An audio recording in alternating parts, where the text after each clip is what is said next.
नमस्कार दोस्तों, स्वागत है आपका हमारे चैनल पर। आज हम लेकर आए हैं उत्तर प्रदेश की आज की 25 बड़ी और चौंकाने वाली खबरें सिर्फ 5 मिनट में। तो वीडियो को अंत तक जरूर देखें ताकि कोई भी अपडेट आपसे छूट न जाए।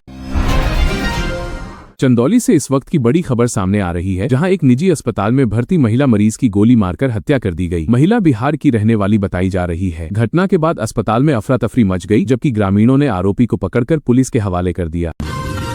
राजधानी लखनऊ में पकड़े गए संदिग्ध आतंकियों को लेकर जांच लगातार गहराती जा रही है। पुलिस सूत्रों के मुताबिक इन आरोपियों के तार दिल्ली के एक बड़े आतंकी मॉड्यूल से जुड़े हो सकते हैं। सोशल मीडिया के जरिए संपर्क में रहने की बात सामने आई है और एजेंसियां अब हर एंगल से जांच कर रही हैं।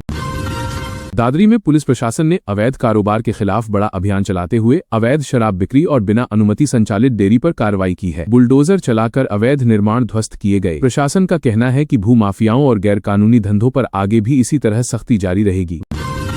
वाराणसी के पास चलती ट्रेन में युवक की गोली मारकर हत्या किए जाने से हड़कंप मच गया है। बताया जा रहा है कि बदमाशों ने युवक के सिर में गोली मारी और मौके से फरार हो गए। रेलवे पुलिस यात्रियों से पूछताछ कर रही है और आरोपियों की तलाश तेज कर दी गई है। प्रयागराज मार्ग पर श्रद्धालुओं से भरी कार हादसे का शिकार हो गई, जिसमें कई लोग घायल बताए जा रहे हैं। हादसे के बाद गुस्साए लोगों ने चालक पर लापरवाही का आरोप लगाते हुए उसकी पिटाई कर दी। सूचना मिलते ही पुलिस मौके पर पहुंची और हालात को काबू में लिया। वाराणसी में मुख्यमंत्री योगी आदित्यनाथ और राज्यपाल आनंदीबेन पटेल ने काशी विश्वनाथ मंदिर में विशेष पूजा अर्चना की। सोमनाथ से लाए गए पवित्र जल से जलाभिषेक किया गया। इस दौरान मुख्यमंत्री ने सनातन संस्कृति को भारत की आत्मा बताते हुए बड़ा संदेश भी दिया।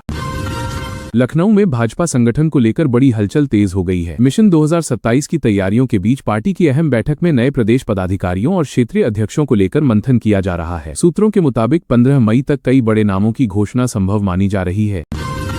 मेरठ में मौसम विभाग ने आंधी और बारिश को लेकर येलो अलर्ट जारी किया है। शाम तक तेज हवाओं और हल्की बारिश की संभावना जताई गई है। किसानों को सलाह दी गई है कि कटी हुई फसल को सुरक्षित स्थान पर पहुंचा दें ताकि नुकसान से बचा जा सके।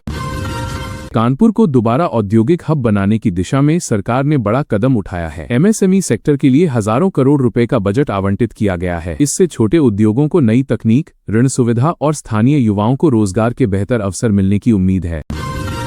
नोएडा और आसपास के इलाकों में मौसम का मिजाज बदलने वाला है। उमस भरी गर्मी के बीच मौसम विभाग ने धूल भरी आंधी और हल्की बारिश की संभावना जताई है। अनुमान है कि तापमान में 3 से 4 डिग्री तक गिरावट दर्ज की जा सकती है। गोरखपुर में खेल सुविधाओं को बढ़ावा देने के लिए मिनी स्टेडियम निर्माण कार्य में तेजी लाई गई है। सरकार की योजना के तहत सरकारी कॉलेजों और ब्लॉकों में खेल मैदान विकसित किए जा रहे हैं ताकि ग्रामीण क्षेत्रों के खिलाड़ियों को बेहतर मंच और सुविधाएं मिल सकें।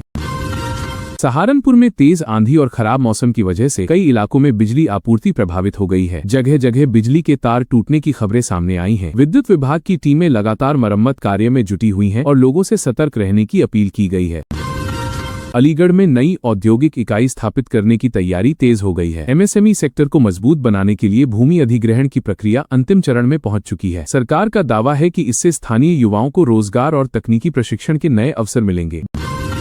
बिजनौर समेत पश्चिमी यूपी के कई जिलों में वज्रपात की चेतावनी जारी की गई है। जिला प्रशासन ने अधिकारियों को अलर्ट मोड पर रहने के निर्देश दिए हैं। लोगों से खराब मौसम के दौरान खुले मैदानों और पेड़ों के नीचे खड़े न होने की अपील भी की गई है।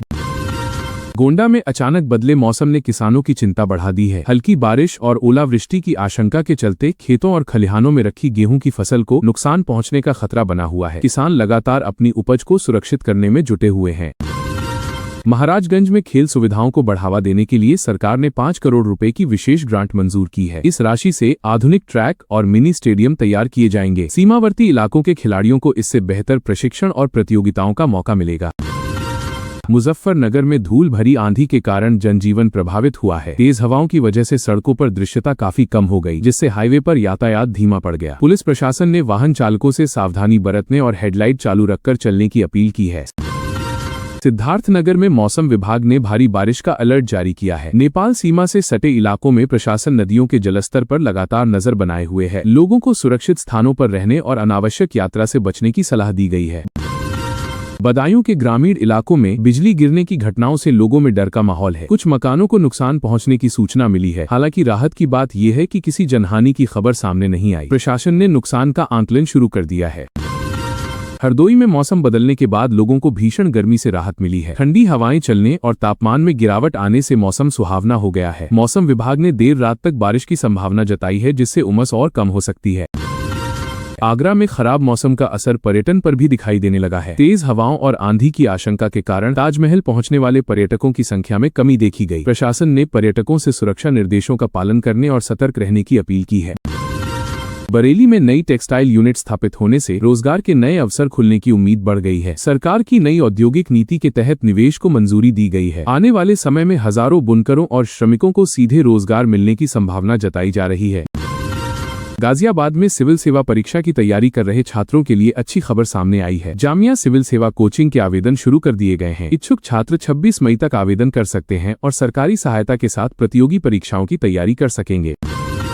प्रयागराज में मानसून से पहले प्रशासन ने गंगा और यमुना के जलस्तर की निगरानी तेज कर दी है। तटीय इलाकों में लोगों को सतर्क रहने की सलाह दी जा रही है। प्रशासन द्वारा मुनादी कराकर लोगों से गहरे पानी और कच्चे घाटों से दूर रहने को कहा गया है।